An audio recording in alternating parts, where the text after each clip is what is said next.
冷热交替，秋末转冬，天底下70%的中老年人都被困在同一个毛病里面，反反复复，久治不愈。是不是天气一旦转凉，冷风一吹，你喉咙里面立马就像卡了一团湿泥巴，黏糊糊，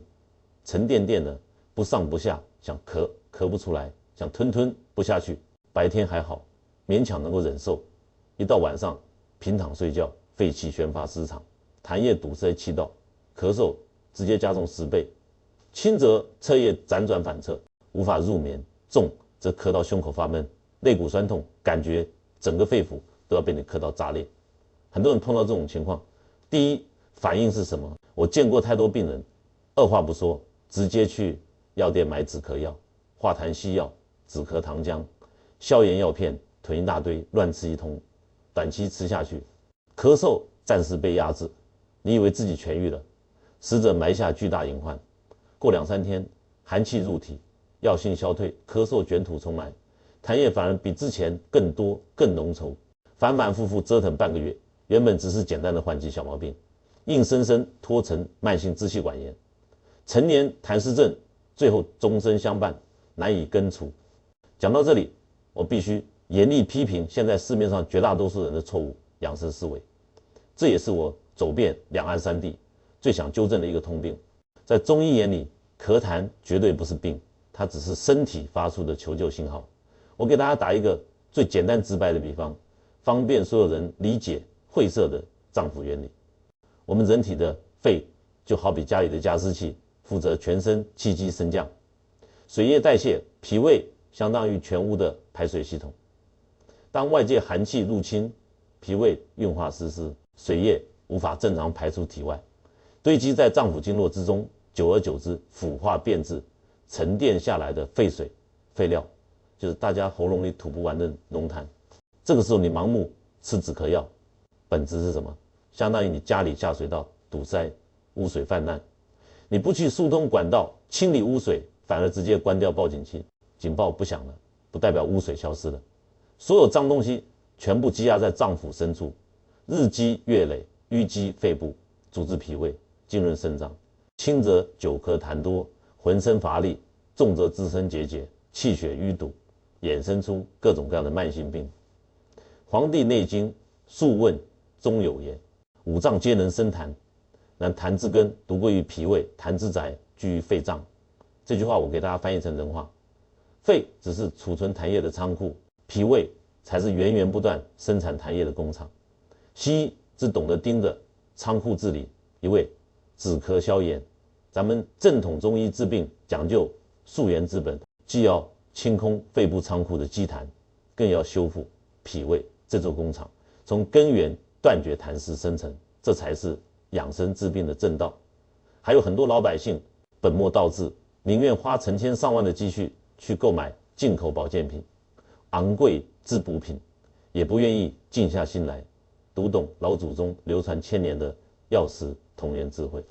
我每次看到这种情况，都觉得无比可惜。真正能滋养脏腑、化解陈年痰湿、补益肺脾肾3脏的顶级养生食材，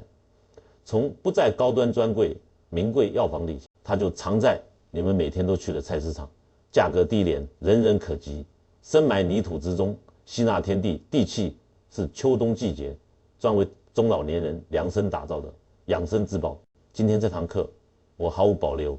免费教给所有人。我就讲2样菜市场随处可见，却被绝大多数人当成普通配菜，白白浪费其药用价值的平价食材。莲藕与铁棍山药，我会从中医药性、古籍记载、甄选技巧、处理妙招、储存方法，再到专属的7大黄金食疗方，一款无烤香养生甜品，从头到尾掰开揉碎讲清楚，教会大家如何用最简单的食材化痰润肺、健脾养胃、固本培元，把淤积在体内多年的脏东西彻底排干净，让大家安稳度过换季多病期。首先我们来讲这2样食材的共性，也是最容易被普通人浪费的营养精华。大家处理莲藕、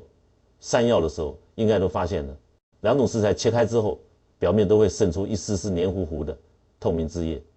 很多家庭主妇、中老年朋友嫌这种粘液麻烦，沾手难清洗，削皮之后反复冲洗，直接把粘液全部洗掉。在这里我直言不讳告诉各位，你们洗掉的恰恰是这2样食材最珍贵的药用精华。很多人不懂其中一理，我给大家拆解透彻。从中医角度来讲，泥土之中生长的植物，禀地下自阴之气而生，粘液本质是食材的精液，对应到人体，精液是滋养五脏、濡养经络、润滑脏腑的核心物质。本草纲目明确记载，藕汁、山药粘液、性甘平，入肺，脾胃3经，可润燥、滑窍、运化水湿、补益津液。我再用通俗的比喻帮大家理解，人体的内脏器官就好比一台精密的发动机，发动机想要正常运转，离不开润滑油，而莲藕、山药的粘液就是我们五脏六腑专属的天然润滑油。它进入人体之后，第一能够润滑肠道，促进糟粕排出，解决中老年人常年便秘、腹胀的难题；第二能够稀释浓稠痰湿，软化卡带气管、肺部的老痰顽痰；第三可以包裹内脏多余脂肪，辅助代谢油脂，调理脂肪肝、内脏肥胖，专门针对肚子大、痰湿重、代谢差的中老年人群。除此之外，这类天然精液性质温和，不寒不燥，老少皆宜，不存在滋补过度、上火伤身的问题，远比市面上人工合成的滋补剂安全100倍。讲到这里，我必须再深度延伸一层，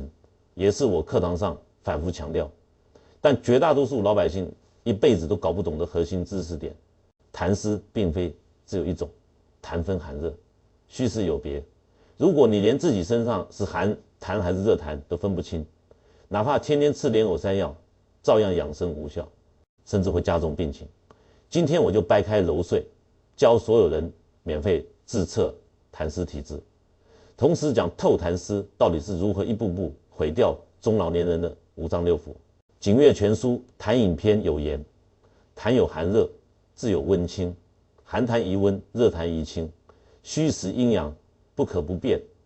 这是明代医家张景岳的治痰核心总则，也是中医临床辩证的基础。我结合几十年接诊经验，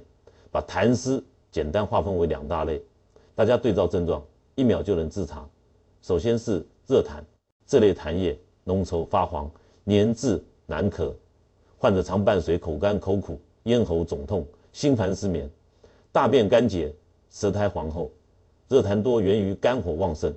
饮食辛辣油腻，体内阳气过盛，灼烧津液，久而久之炼液成痰，多见于爱喝酒、喜重口、脾气急躁的中老年人。针对热痰，适合生食9孔藕，饮用清润的藕汁，清热润燥，治疾病灶。第二种，也是现阶段秋冬季节最普遍，占比80%以上的寒痰，这也是无数人久治不愈的根源。寒痰颜色发白，质地清晰，整日喉咙发痒，胸闷气短，遇冷风，受凉水之后咳嗽立马加重。患者平时畏寒怕冷，手脚冰凉，大便溏稀，舌苔发白水润，很多人肺里卡着白痰，明明怕冷体虚，还盲目喝凉茶，吃凉性止咳药，生吃寒凉蔬果，寒上加寒，痰湿直接沉于下焦，深入脾肾。我之前接诊过一位65岁的男性患者，秋冬久咳，白痰3年，常年自行服用寒凉止咳药，最后咳嗽没治好，反而落下尿频、肾虚。脾胃虚寒的病根，吃一点生冷食物就拉肚子，这就是典型的寒痰误治。我给大家打个形象的比方，帮助记忆。体内的津液就好比锅里的水，寒痰就是锅里的水，遇冷结冰，凝滞不动；热痰就是锅里的水被大火烧干，变成浑浊粘稠的胶状物。热痰要清，寒痰要温。热痰靠9孔藕生食清热，寒痰靠7孔藕炖汤。铁棍山药温补运化，辨证施疗，才是正统中医养生，不分体质，盲目进补，本质和瞎吃药没有任何区别。讲到痰湿，我必须再深度剖析一个绝大多数人认知空白的知识点。痰湿从来不是一成不变的静态病灶，它是循序渐进、层层深入的。一共分为4个阶段。元代朱正亨所著《丹溪心法》有言：痰之为物，随气升降，无处不到。痰湿会顺着人体气机游走全身，由表入里，由浅入深，一步步从简单的咳嗽有痰，演变为结节、增生、痹症乃至重症。今天我把这4个阶段掰开讲透，各位可以对照自身自查身体处于哪个阶段，及时止损。第一阶段，表层痰湿，也就是现在70%-70%中老年人所处的阶段。痰湿仅停滞于肺与上焦，典型症状就是换季、咳嗽、喉咙异物感、晨起痰多、咽喉干痒。这个阶段的痰湿最好调理，只需要用莲藕百合汤、藕姜茶这类简单的食疗方，疏通肺气、运化脾胃，短短1周左右就能彻底清除。但偏偏无数人轻视这种小毛病，觉得只是普通着凉，一拖再拖，给痰湿入侵内脏的可乘之机。第2阶段，中焦痰湿，痰湿下沉，郁结于脾胃。当表层痰湿长期未被清理，湿气便会沉降至中焦脾胃，直接困住脾阳，对应的症状非常明显：饭后腹胀严重，食欲不振，嘴里发黏发苦，身体莫名沉重，整天昏昏欲睡，大便黏马桶冲不干净。我接诊过大量这个阶段的患者，他们普遍有一个共性，明明3餐吃得很少，体重却只增不减，肚子赘肉怎么减都消不掉。这里我告诉大家，真相这种肥胖不是脂肪肥胖，是痰湿肥胖，排水系统堵塞，废水废料淤积脾胃，节食减脂毫无作用。唯一解法就是熟藕搭配铁棍山药，温补脾阳，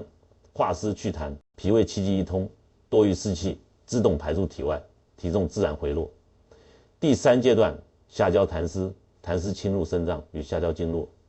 脾为生痰之源，肾为储痰之鹤，脾胃湿气久积不化，最终会下注于肾。中医讲肾主水，肾脏掌管全身水液，代谢一旦被痰湿淤堵，肾阳受损，中老年人会出现手脚常年冰凉、夜尿频繁、腰膝酸软、下肢水肿、房事衰退等问题。很多长辈误以为这些是单纯的肾虚，盲目购买鹿茸、人参、补肾保健品进补，最后越补越虚。原因很简单，你的肾脏里面堆满了寒湿痰液，此时进补相当于往满是淤泥的池塘里投喂饲料，饲料无法吸收，反而加重淤堵，滋生内热。这个阶段必须以山药为主，莲藕为辅。山药补肾固本，莲藕理气祛湿，先清痰湿，再补元气，顺序万万不能颠倒。第4阶段，周身痰湿，也是最危险、最难逆转的阶段。痰湿渗透气血经络，游走5脏6腑，形成老痰、死痰。这类顽固痰液粘附在血管、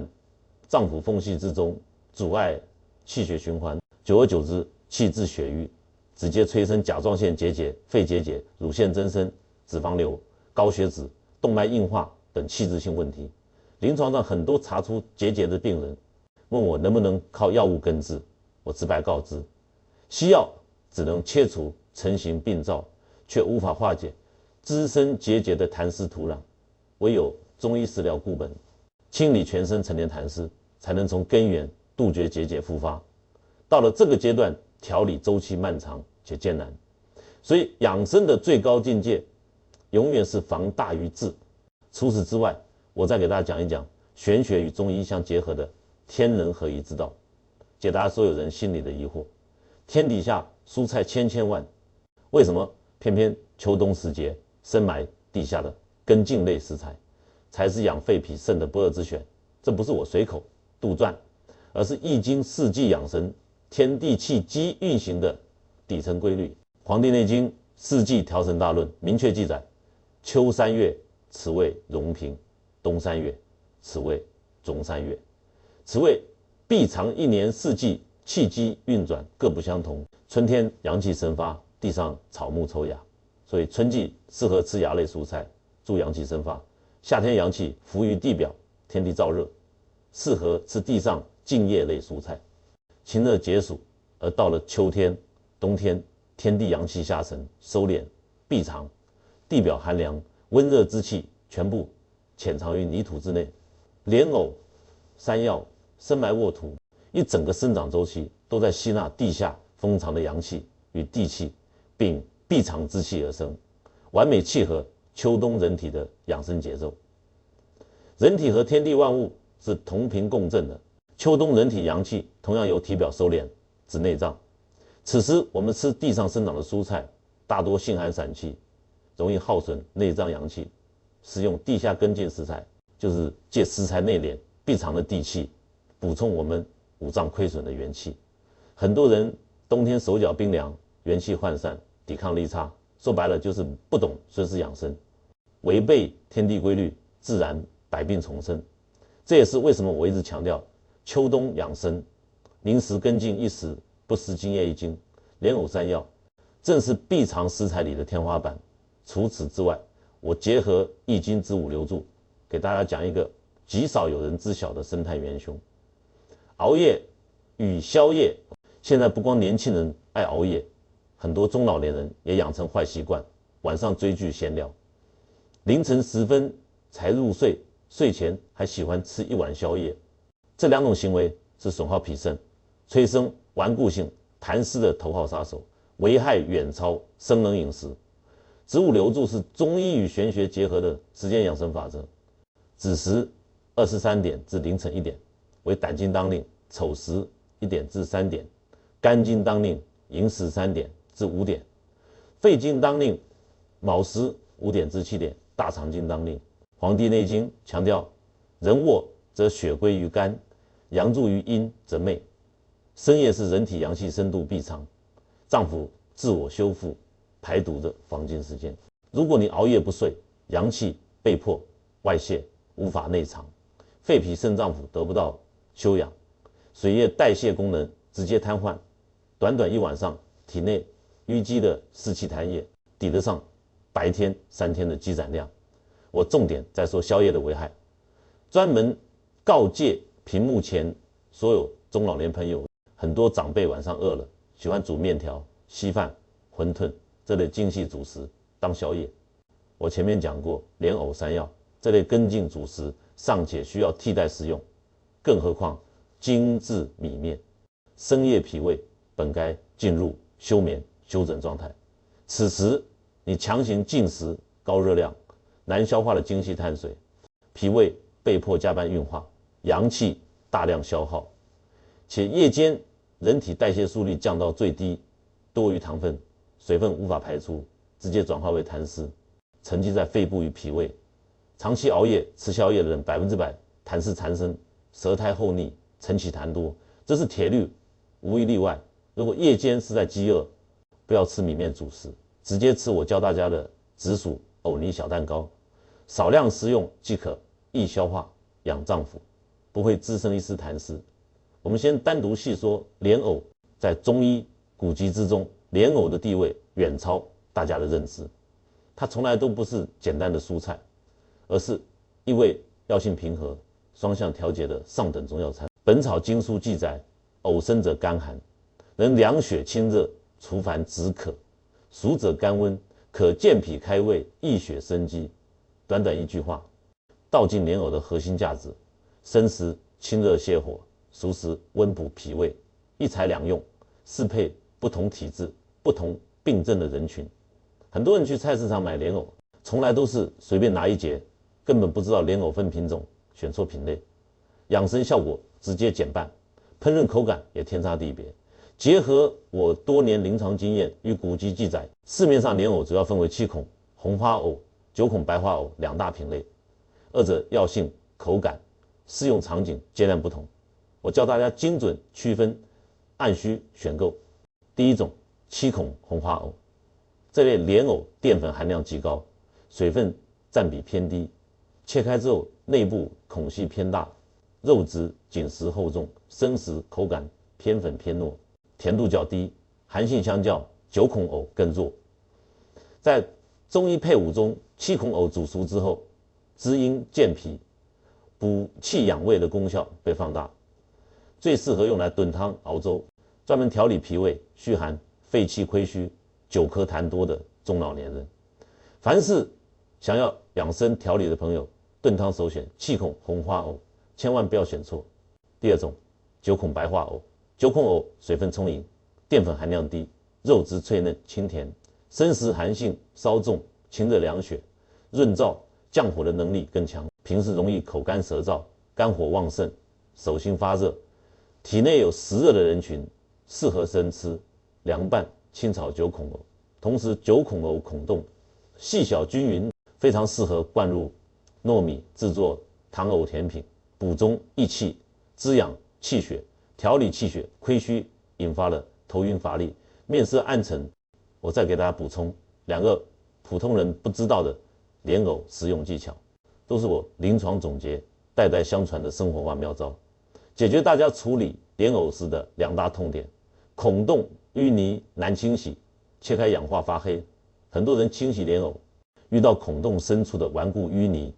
只会用牙签硬抠，费时费力，还容易损坏藕肉。正确的方法非常简单，准备一盆温水，加入1勺食盐、1勺白醋，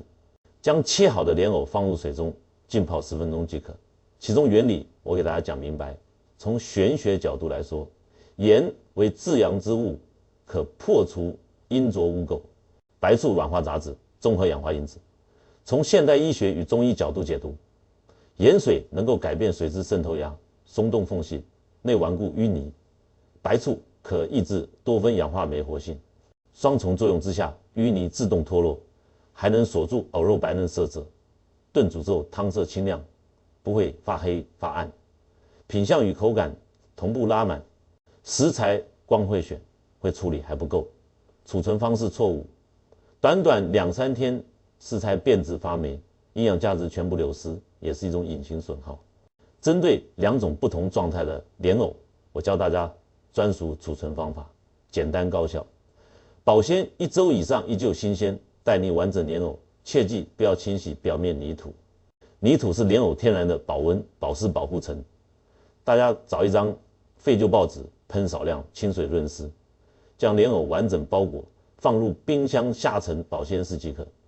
报纸保湿，泥土锁水，隔绝干燥空气，存放1周，藕肉依旧白嫩，水分药性丝毫不会流失。若是已经清洗干净的白嫩莲藕，储存方式要换一种思路，准备密封性保鲜盒，装入常温纯净水，将莲藕完全浸没在水中，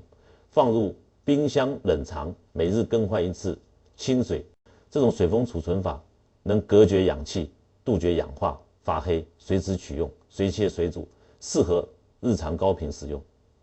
接下来我正式教大家3道莲藕专属黄金食疗方，每一道方子都有对应的中医适应症，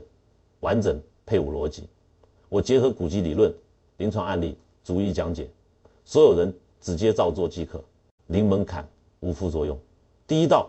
莲藕百合化痰排骨汤，专门针对秋冬换季久咳不愈、喉咙痰多、抽烟人群、肺热阴虚人群，也是我个人最推荐的秋冬润肺处方。之前有一位60多岁的病患，吸烟40余年，常年晨起咳痰，夜间阵发性咳嗽，吃遍中西止咳药物，始终无法根治。后来按照此方调理1个月，陈年痰湿基本清除，睡眠质量大幅提升。配伍选材7孔粉莲藕1节，50克百合，甘鲜皆可。肺热偏重选鲜百合，脾胃虚寒选干百合，排骨300克。中医配伍逻辑：7孔熟，健脾益气，运化水湿，从根源减少痰液生成。百合出自《神农本草经》，被列为中品药材，主治邪气腹胀、心痛、力大、小便，补中益气，专攻润肺养阴、清虚肺热、排骨温补气血，综合莲藕寒性，三者互补，寒热平衡，润肺而不伤脾胃，化痰而不耗正气。制作步骤我简化为通俗易懂的版本：排骨冷水下锅焯水，撇去血沫捞出，洗净莲藕削皮切块，与排骨一同入锅，加入1500毫升清水，大火煮沸后转小火慢炖40分钟，最后放入百合，继续炖煮15分钟。出锅前加少许食盐调味即可。这款汤无需天天饮用，每周2到3次，坚持一段时间，肺部淤积的老痰会慢慢化解，咽喉干涩、夜间咳嗽的症状会彻底消失。长期吸烟的朋友一定要收藏起来。第二道桂花糯米糖藕，主打补中益气、滋养气血，专治中老年气血亏虚、头晕乏力、精神萎靡、四肢酸软。《黄帝内经》讲，气为血之帅，血为气之母，气血足则百病消。人到50岁以后，气血自然衰退，运化能力下降。很多长辈舍不得吃鱼肉补品，长期青菜配白饭，蛋白质、微量元素摄入不足，久而久之，气血亏虚，走路轻飘飘，整日无精打采，免疫力大幅下降，换季极易感冒生病。这道甜品就是最平价的补气血良方，配伍选材：9孔脆藕1节，圆糯米100克，红糖50克，桂花蜜少许，9孔藕清热养阴，生津润燥，圆糯米温补脾胃，补中益气，是谷物之中补元气的上品。红糖活血化瘀，滋养阴血，三者结合，补气血且不滋腻，脾胃虚弱人群也能轻松吸收。制作流程：糯米提前冷水浸泡4小时，让米粒吸饱水分，莲藕削皮，顶端切下1小块作为密封盖子，将泡好的糯米用筷子辅助压实，塞满莲藕所有孔洞，用牙签固定藕盖，冷水没过莲藕，加入红糖，大火烧开转小火，慢炖2小时，放凉后切片，表层淋上少量桂花蜜即可食用。口感软糯香甜，天然甜味，无额外添加，老人小孩都爱吃。第3道莲藕生姜养胃茶，简易茶饮方，专门解决聚餐、油腻、积食腹胀、恶心反胃、胃部胀气。现在很多中老年人管不住嘴，逢年过节、亲友聚餐，暴饮暴食，摄入过多，油腻荤腥，脾胃运化不及，第2天就会出现胃胀、反酸、想吐、食欲不振等问题。多数人会选择吃健胃消食片，治标不治本。我教大家这款茶饮，成本不到2块钱，见效速度远超成品药物。选材配伍：半截7孔莲藕，5片新鲜生姜。莲藕理气通滞，疏通中焦气机，化解积食痰湿。生姜入脾胃2经，温中止呕，散寒化湿。本草纲目记载，生姜生用发散，熟用温中，专门化解脾胃寒气，一凉一温，一散一补，完美平衡脾胃气机，快速疏通堵塞的中焦。制作方法极其简单，食材切片，加入800毫升清水，小火煮20分钟，放温后待茶饮用即可。饮用10分钟左右，胃部胀气、恶心反胃的不适感就会快速消散。日常也可作为养生茶饮，养护脾胃屏障。讲到食疗茶饮，我借此机会纠正当下中老年人最致命、最普遍的2大养生误区。这2个误区害人不浅，也是我每次开课必讲的内容，大家一定要刻在脑子里。很多中老年朋友一辈子养生都在做无用功，甚至反向上升，根源就在于此。第一个误区，体内稍有火气，喉咙发干，就天天冲泡凉茶、菊花茶、金银花水，盲目寒凉降火。我走遍国内南北地区，发现南方地区的长辈最容易犯这个错误。南方湿气重，民间自古流传喝凉茶降火祛湿的习惯，但很多人不分体质、不分季节，一年4季日饮用寒凉茶。我直白告诉大家，所谓的虚火9成不是真热，而是脾胃虚寒、虚阳外越。我再用通俗易懂的比喻，人体的阳气就好比家里火炉里的炭火，正常情况下炭火长于炉内，温暖全屋。当你的脾胃寒气过重，炉内阴气压制阳气，少量炭火无处容身，被迫漂浮在炉子表面，这就是大家感受到的上火，表现为口腔溃疡、喉咙干涩、脸上长痘。这种虚火，你越喝寒凉凉茶，颅内寒气越重，外敷的虚火就越多，恶性循环。长期下来，脾胃阳气彻底耗竭，湿气痰湿遍布全身，对付虚火，最好的办法不是清火，而是引火归元。莲藕生姜茶就是绝佳方案，用莲藕理气，生姜温阳，把漂浮的虚火引回脾胃之内，而非一昧寒凉打压。第二个误区，身患慢病，血糖血脂偏高，就极端忌口，谈糖色变，谈补色变，每天清汤寡水，什么滋补食材都不敢碰。我接诊过无数高血糖、高血压的老年患者，为了控制指标，几十年不吃甜食，不吃根茎食材，不吃肉类补品，3餐只吃青菜白饭，最后指标不仅没有稳定，身体反而日渐消瘦，气血衰败，免疫力崩塌，稍微吹风就感冒。这是典型的本末倒置。中医治病讲究阴阳平衡，孤阴不生，独阳不长。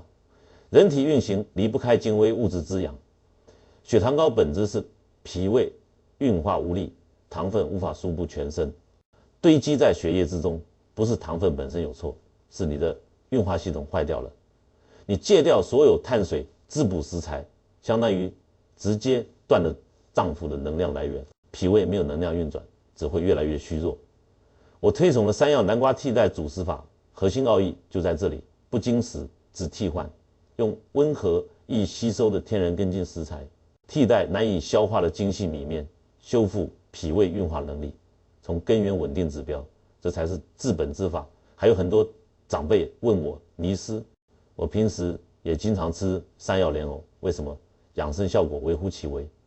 除了辩证烹饪主食配比之外，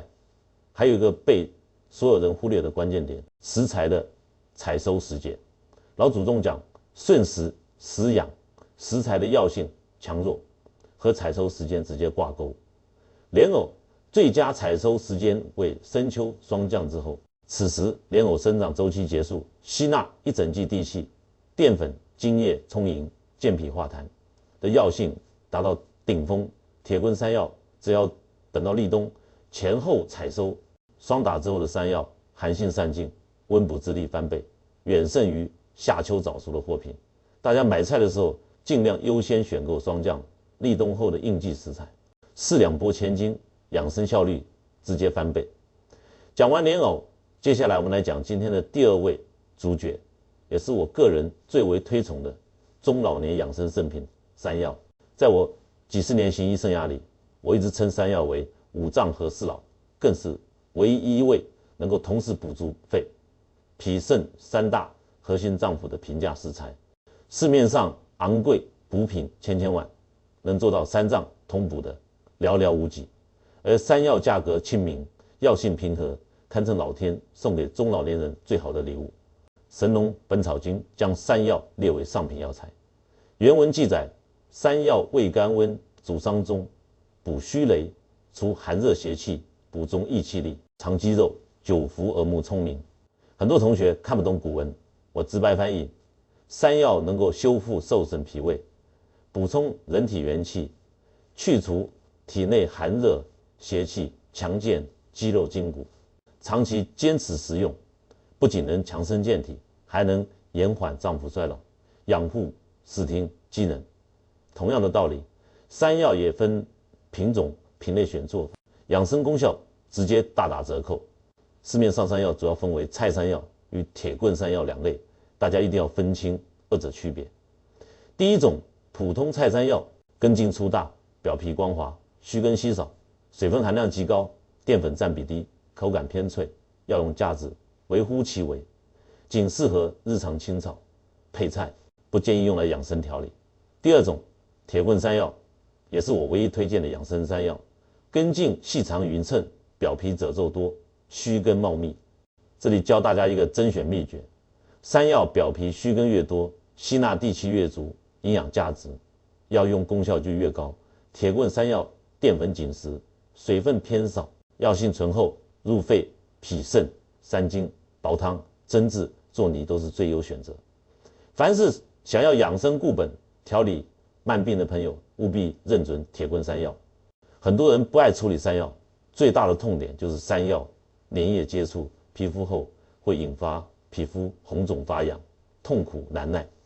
我给大家分享3个经过临床验证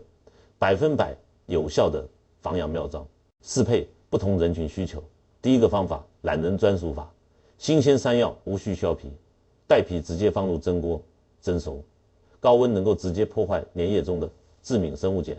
蒸熟之后徒手剥皮，皮肤绝对不会发痒，简单高效。第二个方法，低成本法，削皮之前双手涂抹少量白醋，酸性物质中和致敏成分，从根源杜绝发痒问题。第3个方法，基础防护法，佩戴一次性塑胶手套处理食材，适合初次上手怕麻烦的人群。3个方法任选其一，就能完美解决大家的困扰。储存山药的学问远比莲藕更多，很多家庭储存山药的方式完全错误，白白浪费食材药性。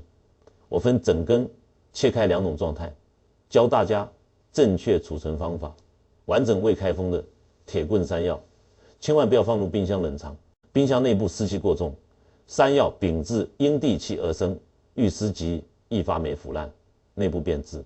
正确储存方式，用保鲜膜紧密包裹整根山药，不留一丝缝隙，隔绝空气与水汽，放置在家中阴凉通风处即可。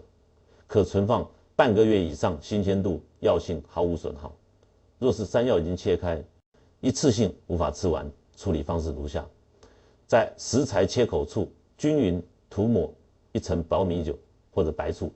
双重抗氧化、抑菌防腐，再用保鲜膜多层密封，放入冰箱冷藏。涂抹酒水不仅能防止切口氧化发黑，还能抑菌杀菌，延长食材保鲜周期，最大化保留营养。接下来我给大家讲解4道铁棍山药黄金食疗。放金覆盖控糖、补钙抗衰、补气养血、增强免疫力，4大中老年刚需，配伍严谨，操作简单，适配各类体质人群。第1道，山药南瓜控糖针，高血糖、糖尿病、肥胖人群的专属替代主食。现在很多中老年糖友陷入一个养生误区，患上高血糖之后完全不吃主食，只吃青菜杂粮。我告诉大家，这种做法大错特错。脾胃运化需要碳水能量支撑，长期断食精细主食会损伤脾胃元气，导致气血亏虚、脏腑衰败，反而加重病情。正统中医控糖理念从不是戒掉主食，而是替换主食。选材配伍：200克铁棍山药，200克老南瓜。山药健脾养阴，收敛血糖，修复胰岛机能。南瓜富含天然果胶与膳食纤维，延缓糖分吸收，滋养肠胃。2者搭配蒸熟食用，饱腹感极强，升糖指数远低于白米饭、白面条，既能满足人体碳水需求，又能平稳血糖，减少血糖波动，是糖友最理想的主食替代品。大家切记，替换而非进食，养生切勿极端化。第2道，山药黑芝麻糊，主打强筋补钙、固发养颜，专门调理中老年骨质疏松、腰膝酸软、脱发白发、骨质流失。人过50，肾精亏虚，钙质流失速度加快。西医只会建议大家吃钙片，但是很多人脾胃虚弱，无法吸收合成钙片中的人工钙质，补再多也是无用功。中医讲究食补优于药补，纯天然钙质远比人工补剂更容易被人体接纳吸收。选材配伍：150克蒸熟铁棍山药，50克黑芝麻粉，少量蜂蜜调味。黑芝麻自古就是补肾、补钙、滋养虚发的上品，但黑芝麻质地坚硬，单独食用，人体吸收率不足30%。搭配温润的山药泥之后，山药粘液能够包裹黑芝麻营养，辅助脾胃运化，吸收率直接提升至90%以上。肾精充足则骨骼强健，须发乌黑。有相关困扰的朋友，每周吃2到3次，效果立竿见影。第3道，山药葡萄干抗老泥，专为女性中老年朋友打造，补血益气、抗氧化、延缓衰老、提亮面色。很多女性年过45，脸色暗沉、发黄，气色差、易长色斑，用再多昂贵护肤品都无济于事。究其根源，根本问题不在皮肤表层，而在内部脏腑气血不足，自由基堆积，脏腑机能老化，外在护肤品治标不治本。选材配伍200克熟山药泥，30克天然无糖葡萄干。山药补益脾肾，生化气血；葡萄干富含铁质与抗氧化花青素，补气养血，清除体内自由基。制作方式简单到极致，山药蒸熟，压制成细腻泥状，均匀撒上葡萄干拌匀即可。葡萄干微酸回甘，综合山药单调口感堪比高端甜品，无添加蔗糖，无反式脂肪，长期食用内调气血，外养肌肤，由内而外改善暗沉气色，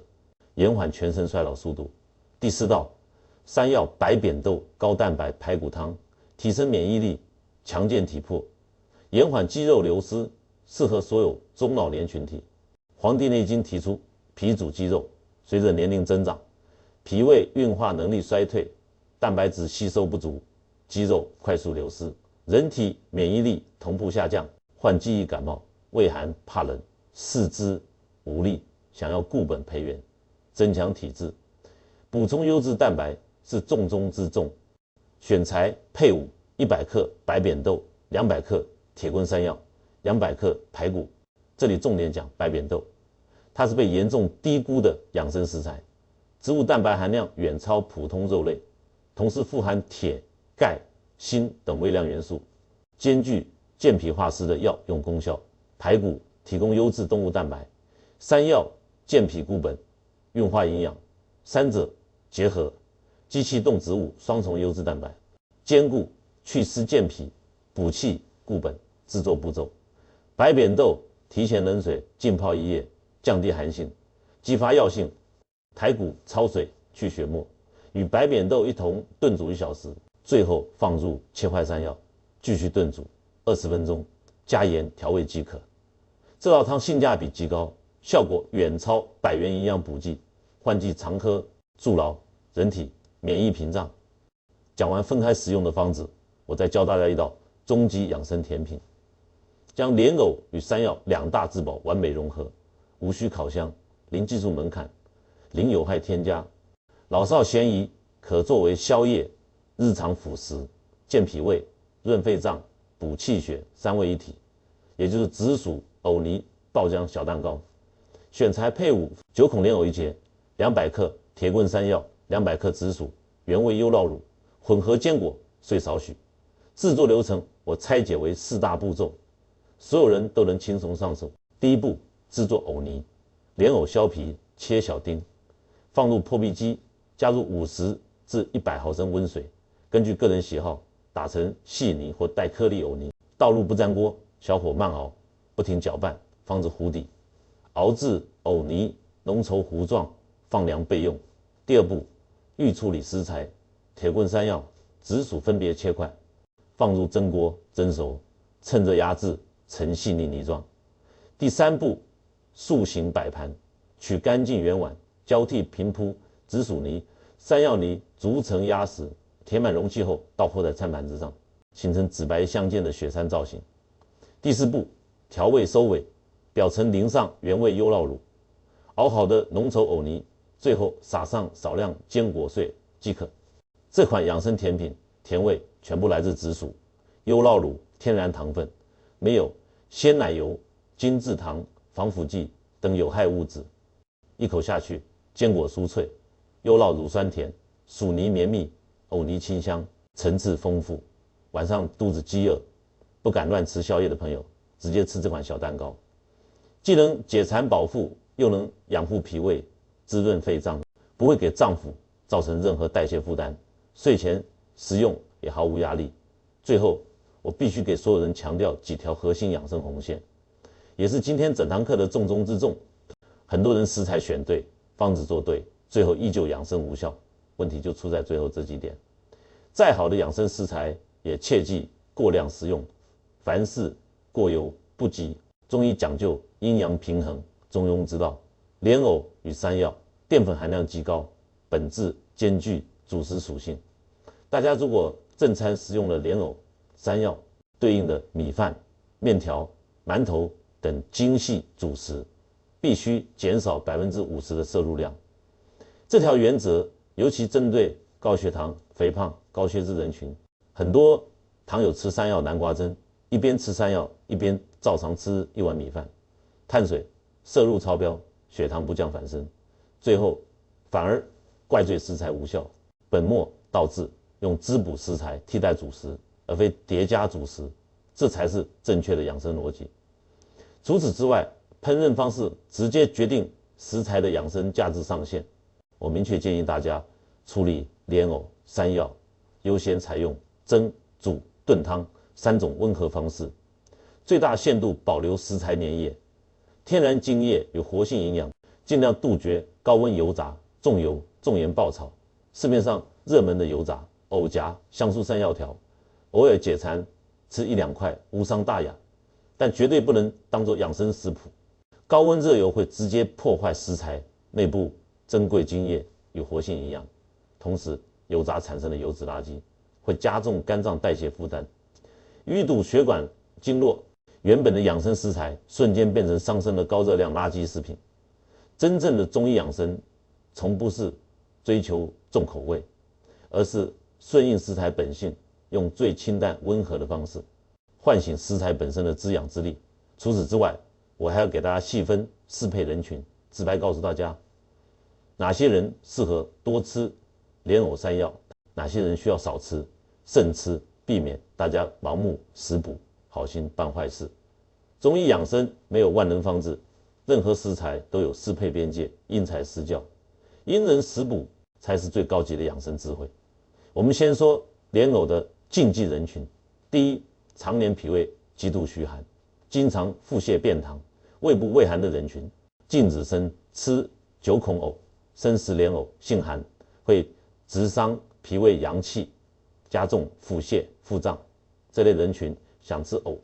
只能选择7孔藕，经过炖煮加工，转化为温性食材，后方可食用。第二，女性生理期宫寒痛经者，严禁生食藕，饮用冰镇藕汁。寒性食材会凝滞包宫气血，加重痛经、经血淤堵。第三，体内气滞血瘀严重，手脚常年淤青的人群，不可过量食用莲藕。莲藕滋阴生津，过量易滋生湿气，阻滞气血运行。再来讲铁棍山药的适配与禁忌。山药药性平和，三藏同补，绝大多数人都能食用，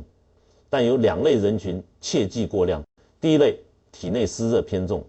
舌苔厚腻，胃胀积食严重的人群。山药滋阴补气，质地黏腻，积食湿热人群过量食用，会加重中焦淤堵，湿气越补越重。第二类，正在处于感冒发烧、急性咳嗽发作期的人群，山药煮收敛固本，急症期间大量进补，会把体内的风寒、风热邪气闭锁在脏腑之内，导致感冒咳嗽久治不愈，一定要等急症痊愈后再用来固本调理。我前面给大家讲了人群适配禁忌，今天我再补充容易被所有人忽略的食材配伍禁忌，也就是莲藕、山药不能和哪些食材同吃，规避食疗反噬的问题。很多人辛辛苦苦做好食补方，最后不仅没有养生效果，还伤到脾胃，根源就是食材相克，配伍相冲，违背中医性味配伍原则。先说莲藕的配伍红线。首先，莲藕严禁与大量苦寒食材同食，常见的有苦瓜、苦苣、冰镇西瓜、马齿苋。生食莲藕本就属性微寒，再叠加多种苦寒食材，寒气直中脾胃，会直接击穿中老年脆弱的脾阳，引发腹痛、腹泻、寒湿内聚，尤其秋冬季节，绝对禁止这样搭配。其次，熟制莲藕不可与羊肉过量同食，羊肉大热滋补，莲藕滋阴凉血，二者药性一热一寒，互相抵消，同时会双向抵消滋补功效，属于典型的无效食补。再讲铁棍山药的配伍禁忌。第一，山药禁止与酸性极强的食材大量同吃，比如山楂、乌梅、醋泡食材。山药富含淀粉粘液蛋白，酸性物质会凝固蛋白，阻碍脾胃运化，容易引发胃酸过多、胃胀气。很多人吃完山药反酸烧心，就是犯了这个错误。第二，山药切勿与水产海鲜同吃，海鲜多性寒，携带有阴浊、湿气搭配收敛性质的山药，湿气无法外泄，直接淤积中焦，诱发湿疹、痰多、脾胃浮胀、湿热体质，人群一定要谨记。食补分为内食与外养，光靠吃食材只能完成70%养生效果，剩下3成需要靠导引行气补足。我今天免费传授2套我自用数十年，专为中老年人打造的简易导引术，分别对应晨起养脾化痰，睡前固肺补肾，动作简单零门槛，无需器械，2分钟就能做完。搭配莲藕山药食疗，内外同治，化痰固本的效果翻倍。这也是我独家无偿分享的干货。第一套，晨起排三焦，化痰养脾。三焦是人体水液运行的通道，痰湿本质就是三焦淤堵。每日晨起洗漱完毕，双手空心掌，从侧胸腋下位置开始，自上而下匀速拍打至腰侧，左右两侧各拍打50下。从中医玄学角度来讲，侧身为少阳气机所在，拍打少阳可疏通周身气机。从脏腑层面来说，此法能疏通上中下，三焦加速湿气痰液代谢，专门改善身体沉重、痰多黏腻、饭后腹胀，配合1碗山药、南瓜泥，养脾祛湿效果事半功倍。第二套，睡前搓肾，速润肺补肾。每日睡前平躺床上，双手掌心搓热，覆盖后腰肾腧穴位置，上下快速揉搓100次，直至后腰发热发烫即可。难经记载，肾为五脏之根，肺气之母，补肾即可养肺，固本即可化痰。掌心属心火，后腰属肾水，心火温煦肾水，达成水火既济的完美状态，既能化解下焦寒湿，又能滋养肺气，稳固肾气，解决夜咳、夜尿、手脚冰凉等问题。搭配一杯温藕姜茶入睡，整晚脏腑安稳，睡眠质量大幅提升。很多人只关注饮食、药材、食材，却忽略了中医养生最高层面的内核情志养生。我研习易经玄学，